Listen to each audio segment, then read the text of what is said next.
இன்னொரு கட்டத்தில் சொல்றாங்க பாருங்க, இனி அடுத்தது என்ன செய்யணும், பிள்ளைகளுக்கு நீங்கள் என்ன கற்றுக் கொடுக்கணும், கற்றுக் கொடுக்கக்கூடிய விஷயத்தை ஸல்லல்லாஹு சொல்றாங்க. முதலாவது நீங்க என்ன கற்றுக் கொடுக்கணும் தெரியுமா? எங்க ஊர்ல எல்லாம் இந்த 4 வயசு வந்த உடனே பிள்ளைகளை ஓத வைப்பாங்க. பிள்ளைகளை ஓத வைக்கிறது, குர்ஆன் ஓத வைக்கிறது. இப்ப 2 வயசுலயே ஸ்கூலுக்கு போறான். கிண்டர் கார்டன் ஒன்று இருந்தது, அதுக்கு மேலே இன்னொன்று என்னது கொண்டு வந்து வச்சிருக்கிறாங்க. இப்போ பால் போத்தலோடையே போகிறாங்க பிள்ளைகள். என்ன அநியாயம் இதுன்னு தெரியல எனக்கு. அதோடு அனுப்பப்படுது. இது பெரிய பேம்பஸையும் வச்சு அதையும் வச்சு ஒரு பேக்கில் எல்லாத்தையும் வச்சு கொண்டு அனுப்புகிறாங்க. இது எவ்வளோ பெரிய தவறு இது. குழந்தை பெற்றோரிடத்தில் வளரணும். அதை விடுத்து நீங்கள் ஒரு ஆயாவிடத்தில் கொடுத்தால் அந்த ஆயா மாதிரி தான் அது வரும். அது ஆயா மாதிரி வருதோ, அது பேயா மாதிரி போதோ அது தெரியாது. ஆனால் அது செய்வது தவறு.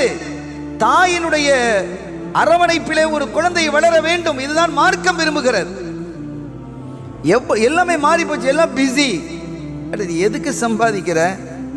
பிள்ளைகள் நல்லா இருக்கணுங்கிறதுக்கு தானே. பிள்ளைகள் தப்பான வழியில் போயிட்டா நீ சம்பாதிச்ச பணம் சரியான முறையில் பயன்படலையே. இதை கவனத்திலே நாம் கொள்ள வேண்டும். அருமையானவர்களே, இப்ப என்ன செய்யணும்? குழந்தைகளுக்கு நாம கற்றுக் கொடுக்கணும். முதலாவது குர்ஆனை கற்றுக் கொடுக்கணும். குர்ஆனை கற்றுக் கொடுப்பதற்கு முன்பாக பெருமக்கள், ஃபுகாஹாக்கள், சட்ட நிபுணர்கள் நமக்கு சொல்லி தர்றது முஹம்மது நபி இப்படிதான் சொல்லி தருவாங்க. எங்கள் நெய்னார்னு சொல்லி தருவாங்க. எங்க ஊர், எங்களுக்கு நாங்களாம் குழந்தைகளாக இருக்கோம், இன்னும் இருக்கு. எங்கள் நெய்னார் முஹம்மது நபி மக்கத்தில் பிறந்து மதீனத்தில் வஃபாத்தாகி அடங்க பெற்றார்கள். அவர்களுடைய தாயார் பெயர் ஆமினா, அவர்களுடைய தந்தையார் பேர் அப்துல்லா, அவங்களுடைய பாட்டனார் பேர் அப்துல் முத்தலிப், அவங்களுடைய முப்பாட்டனார் பேர் ஹாஷிம். இவ்வளவு சொல்லிக் கொடுக்கணும். இது நமக்கே முதல்ல தெரியுமா? இப்ப இவ்வளவும் தெரிந்திருப்பது ஒவ்வொரு மூமினுக்கும் வாஜிபு, கடமை. உன்னுடைய ரசூலை பற்றி, உன்னுடைய திருத்தூதரை பற்றி, உனக்கு விமோச்சனம் தந்த வந்திருக்கக்கூடிய மாபெரும் தவசீலரையினுடைய அடிப்படை கூட தெரியலங்க. என்ன முஸ்லீம்? இன்னைக்கு யாரை பத்தி இல்லாம நம்ம பேசுறோம்? அவனை பத்தி பேசுறோம், பெர்னாட் ஷாவை பத்தி பேசுறோம், லியோ டால்ஸ்டாயை பத்தி பேசுறோம், அவர் அப்படி இவர் இப்படி வரலாறுகள் பெருசா பேசுறோம். ஆனால் அடிப்படை விஷயம் ஸல்லல்லாஹு அலைஹி வஸல்லம் அவங்க எல்லாவற்றுக்கும் எல்லாத்துக்கும் வழிகாட்டி. அவங்க உலகமே இன்னைக்கு அவங்கள திரும்பி பார்த்துக்கிட்டு இருக்குது. மேலை நாடுகள் அவர்களுடைய செயல்பாடுகள், அவர்களுடைய போதனைகள், அவர்களுடைய ஆக்கப்பூர்வமான பணிகளை எல்லாம் ஆச்சரியமாக கண்களை அகல விரித்து பார்க்கிறது. அப்படிப்பட்ட ஒரு நபி நமக்கு, அவர்களுடைய உம்மத்தாக நாம் வந்திருக்கிறதுக்கு நாம கொடுத்து வச்சிருக்கணும். நபிமார்கள் எல்லாம் ஏங்கினார்கள், இந்த உம்மத்திலே என்னை அனுப்பி வைத்து விடு என்று அல்லாஹ்விடத்திலே நபிமார்கள் கேட்டாங்க. ஆனா நம்ம கேட்காமே அல்லாஹ் நமக்கு இதை தந்திருக்கிறான். எவ்வளவு பெரிய பாக்கியம். அருமையானவர்களே, எனவே குழந்தைகளுக்கு ரசூல் ஸல்லல்லாஹு அலைஹி வஸல்லம் பெயரை சரியா சொல்லணும். அவங்க உம்மா வாப்பாவுடைய பெயரை சொல்லணும்.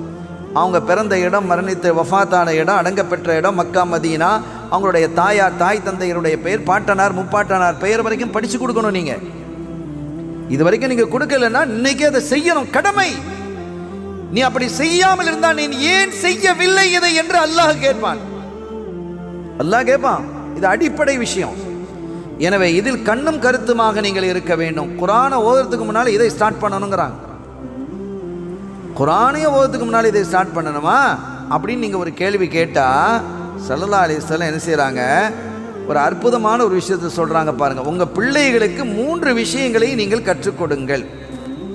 உங்களுடைய அத்திபு அவுலாதக்கும், உங்களுடைய பிள்ளைகளுக்கு நீங்கள் 3 விஷயங்களை வழிமுறைப்படுத்துங்கள், நெறிமுறைப்படுத்துங்கள். முதல்ல என்ன தெரியுமா? ஹுப்ப நபியிக்கும், உங்கள் நபியினுடைய அன்பு. ஸல்லல்லாஹு அலைஹி வஸல்லம் உடைய அன்பு பத்தி, அன்பு கல்புல ஏற்படுத்தணும். இப்போ சாதாரண மனிதர் அப்படி பண்ணா இது அன்பா வரும்? வம்பு தான் வரும். ரசூல் ஸல்லல்லாஹு அலைஹி வஸல்லம் அவர்களினுடைய சிறப்பை எடுத்து சொல்லணும். அவங்க எப்படிப்பட்டவங்க தெரியுமா?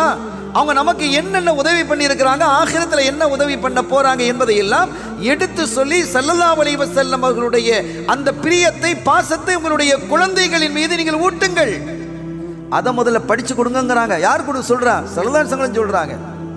ஒன்று. இரண்டாவது, ஒஹுப்பி ஆலி நபியிக்கும், உங்கள் நபியினுடைய குடும்பத்தாரின் மீது அன்பு, அஹ்லுல் பைத்துகளின் மீது அன்பு கொள்ளணும். தெளிவான ஹதீஸ், பல கிரந்தங்களிலே பரவலாக பதிவாகி இருக்கக்கூடிய ஹதீஸ் இது. ரசூல் ஸல்லல்லாஹு அலைஹி வஸல்லம் அவர்களுடைய குடும்பத்தார் அவர்கள் மீது அன்பு கொள்வது.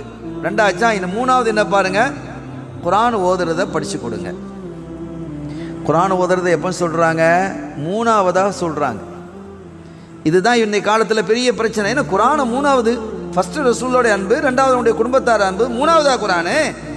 அப்படிங்கிற ஒரு சூழலை உருவாக்கி, ஒரு மாயையை, தப்பான மாயையை உருவாக்கி இருக்கிறார்கள். இது தவறு. இந்த ஹதீஸ் தெளிவாகவே இருக்கிறது. இதில் கவனமாக இருக்கணும், மிகச் சரியாக இருக்கணும். இந்த ரெண்டும் சரியா இருந்தால்தான், இந்த ரெண்டு நான் கேட்குறேன், குர்ஆனை நீங்கள் எப்போ ஓதுவீங்க? அலிஃப் பா தா சா இதை ஓதிட்டு குர்ஆனை ஓதுவீங்களா? அதை குர்ஆனை ஓதிட்டு அலிஃப் பா தா ஓதுவீங்களா? இதை தெரிஞ்சால் தான் அதை ஓத முடியும். என்ன குர்ஆனுக்கு முன்னாலேயே அல்பாபெட்டை படிச்சு கொடுக்க சொல்றீங்க அப்படின்னு கேட்பீங்களா? இது தெரிந்தால் தான் அதை ஓத முடியும். அதுபோல இந்த ரெண்டும் இருந்தால் தான் குர்ஆன் ஓதுவது அல்லாஹ்விடத்தில் அங்கீகாரமாகும். அல்லாஹ்விடத்தில் நீங்க குர்ஆன் ஓதுறது அங்கீகாரமாக வேண்டும் என்றால், குர்ஆனுக்கு ஒரு பெரிய அறிஞராக இருக்கிறான்னு வைங்க, ஒரு பெரிய அறிஞர் தான், கெட்டிக்காரர் தான், அரபு மொழியை கரைச்சு கொடுத்தவர், நுனி நாக்கில் பேசக்கூடியவர், அதனுடைய இலக்கணம் இலக்கியம் எல்லாமே தெரியும். இவர் ஒரு குர்ஆனுக்கு விளக்க உரை எழுதுகிறார் என்று வையுங்கள், எப்படி இருக்கும்? நல்லா தான் இருக்கும். ஆனால் மஹப்பத்துர் ரசூல், மஹப்பத்து ஆலி ரசூல், ரசூல் ஸல்லல்லாஹு அலைஹி வஸல்லம் அவர்கள் மீது அன்பு, அவர்களுடைய குடும்பத்தார்கள் மீது அன்பு இல்லை என்றால் ஒருபோதும் இவருடைய அந்த தஃசீர் குர்ஆனினுடைய விளக்க உரை சரியாக அமையாது. இன்னைக்கு பல பிரச்சனைகள் உருவானது இதனால தான். இந்த தர்தீப், இந்த ஆர்டர் இல்லாததுனால ஏற்பட்டதனுடைய விளைவு. இந்த சமூகம் பல பிரச்சனைகளை சந்தித்துக் கொண்டிருக்கிறது கொள்கை ரீதியாக. எனவே அருமையான பெருமக்களே, அன்னலம் கண்மணி நாயகம் ஸல்லல்லாஹு அலைஹி வஸல்லம் அவர்களுடைய மஹப்பத்தை நம்முடைய பிள்ளைகளுக்கு படித்து கொடுக்க வேண்டும்.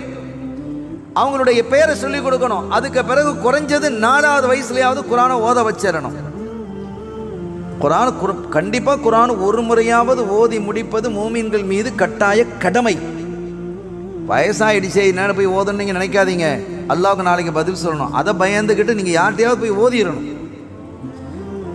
இப்போ நாம் குழந்தையினுடைய விஷயத்துக்கு வரோம். இப்படி வந்து கொண்டிருக்கும் போது 7வது வயது வரும்போது அவர்களை தொலை ஏவுங்கள். 7வது வயசுல தொழுறதுக்கு ஏவணும் பிள்ளைகளை. முதல்ல குர்ஆன்லாம் முன்னாலேயே வந்துடுது. ரசூல் ஸல்லல்லாஹு அலைஹி வஸல்லம் உடைய மஹப்பத்தெல்லாம் முன்னாலேயே வருது.